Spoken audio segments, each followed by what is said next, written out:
A week before its launch date, I got a preview of the online Resident Evil Resistance gameplay, and it does what Resi does best but falls short in the hunting department. As the excitement for Resident Evil 3 Remake begins to heat up ahead of next week's release, Capcom shared a free demo of Resident Evil Resistance.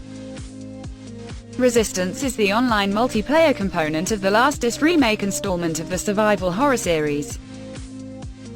While an online multiplayer Resident Evil sounds like a great idea, because it is, the asynchronous aspect fails to impress. Before the game was almost immediately pulled from the PlayStation Store and Steam due to technical issues, I had a chance to play through the game's tutorials. As such, I didn't get to experience the full benefit of the demo, but from what I managed to play, I was only half impressed. Set in an Umbrella Corporation testing facility, one group of players must survive the many traps laid out by one player taking the role of the Mastermind. Playing as the Mastermind was tedious, boring and seemed quite pointless. Survivors have been given a strain of the T-virus, and the testing facility exists in order to measure the fear response of the infected. On the other hand, playing as a survivor had the excellent gameplay associated with the last two Resident Evil remakes, 2 and 3. The Mastermind must utilize a camera system to switch rooms in the testing facility and search for survivors. While this makes sense, the fact that you can just plop in zombies and traps does not. Mastermind uses a card system to plan his attacks and must adhere to a points system.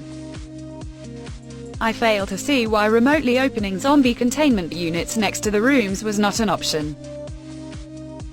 Also, the constant switching of cameras and utilizing traps is a cumbersome process when looking for survivors and timing attacks. However, where the game failed spectacularly was when taking control of Tyrant. You might think that this would be enormous fun, but it isn't. The attacks are poorly implemented with slow and sluggish animations, while maneuvering him is just boring. Taking direct control of the infected would serve the game better by just being left out.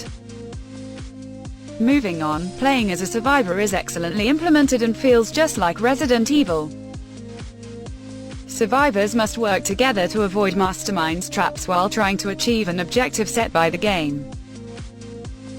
This plays much like the Fire Team in this weekend's other free trial, Predator: Hunting Grounds. There are 3 stages to a testing facility scenario, all of which the survivors have to escape to win.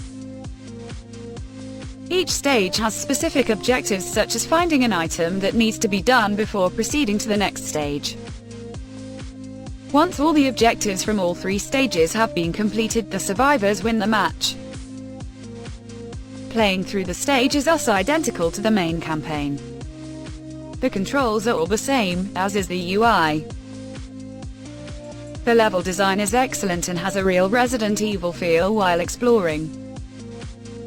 There is that excellent mix of fear and intrigue as you turn each corner. You both want a zombie to jump out so you can kill it, while also being a little afraid that one might. Zombies aren't the only thing you need to watch out for. Mastermind can lay traps, unleash infected dogs, and even send lickers after you. Each member of the team has special skills that can be of help individually, but together, the survivors are very strong. For example, Martin can make mines that can be placed, January has an EMP ability, while Valerie can heal. This makes it possible for January to initiate the EMP to disable a camera so Mastermind cannot see where Martin has placed a mine. This is an excellently developed online multiplayer game and one worthy of Resident Evil. However, I feel that Capcom really should have implemented a story or an AI Mastermind and fully concentrated on the survival aspect of the game. Despite my feelings about the Mastermind aspect of the game, this is an excellent component of Resident Evil 3 and should add some supplemental fun once you finish the main campaign. The Resident Evil Resistance release date is scheduled for the 3rd of April 2020 for PlayStation 4, Xbox One and Windows PC via Steam.